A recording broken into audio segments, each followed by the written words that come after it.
Hello everyone, so welcome to this week's puzzle explanation video. And yeah, so this week I've selected this puzzle as my favorite. It's actually an interesting one. It's a beautiful study. At the moment it's black to move, and it was said that black found this brilliant move, bishop c1.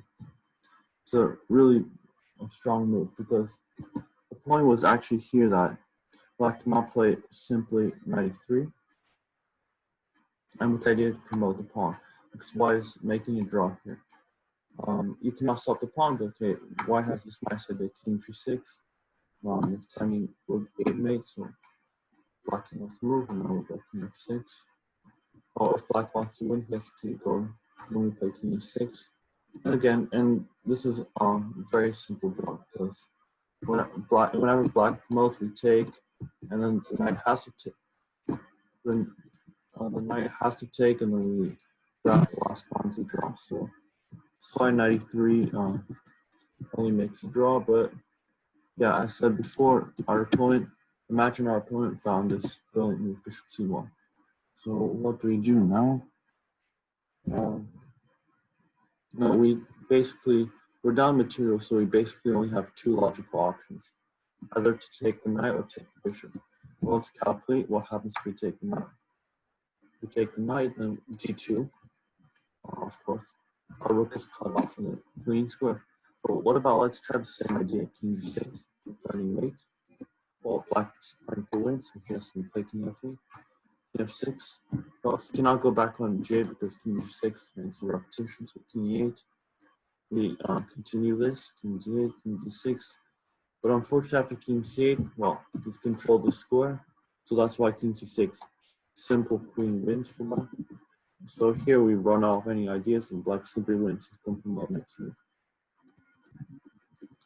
Knowing this, then by process of elimination, because all other moves lose, it means we have to try rook takes c1.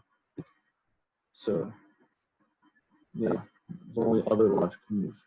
Black plays b2, also very logical. The thing is, black unfortunately can't play f3 check, knight e3 check, because we can either go f3 or f4, doesn't really matter. And it's a draw here too. And black even loses if he plays g2, because we have this check on g1.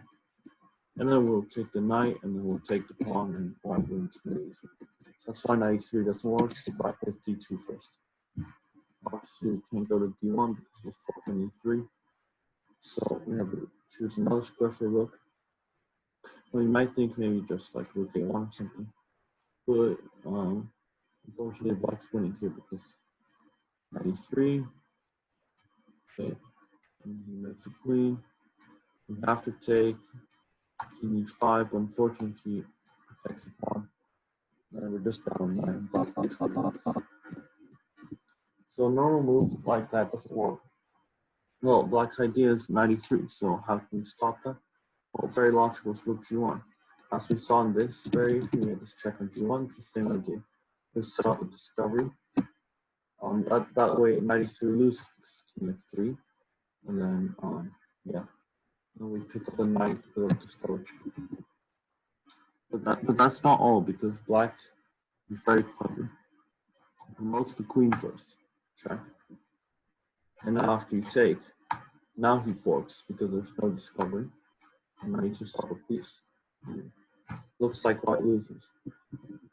And here's the moment where we need to notice that we're not forced to take. We have to brilliant king h3. It's a discovered check on the king, and the queen is hanging at the same time. So it means black has only one option to capture the rook. But now we see why we went to h3. The king has no square, it's stalemate. So that's the brilliant point, one of the brilliant points. But it's not over, because black, who's seen all of this, is even more clever. Not only does he not play knight e3, but he doesn't promote to queen, he promotes to a rook. And this is a really brilliant point, and it looks like white loses because, well, okay, for example, rook g2, knight e3. This is the simplest way to win, and if you take, again, we have the same thing. And black wins up. And now king h3 check doesn't work because it's a rook, not a queen, so the h2 square is still free for the king. So it looks like we lost again. But white has seen all of this, hopefully. Hopefully he's seen all of this, and he has this move king h5 check. Another brilliant move because discover check on the king, the rook's hanging, and if you take the rook, it's stalemate. Yeah, stalemate. So that means black has only one other move, which is knight g7 check. It looks like again black's seen farther than white, because further than white, because while he's giving the check, now there's going to be no more stalemates on h5, and black's going to pick up the rook. But white's seen further, of course, king h6. The rook's hanging, and if you take the rook, it's stalemate with the king on h6. And yeah, and this is if black can try rook takes d4, but this obviously it's a very simple draw. Rook takes g7, king f8. Literally almost every move that you draw, for example, like you can play rook a7 or something. You're threatening just to bring the king back and collect this pawn because the rook cuts off the king. For example, black plays rook g4, trying to cut off your king. But then you can simply play like rook d7 or something. Attack the pawn, d4, forcing king h5.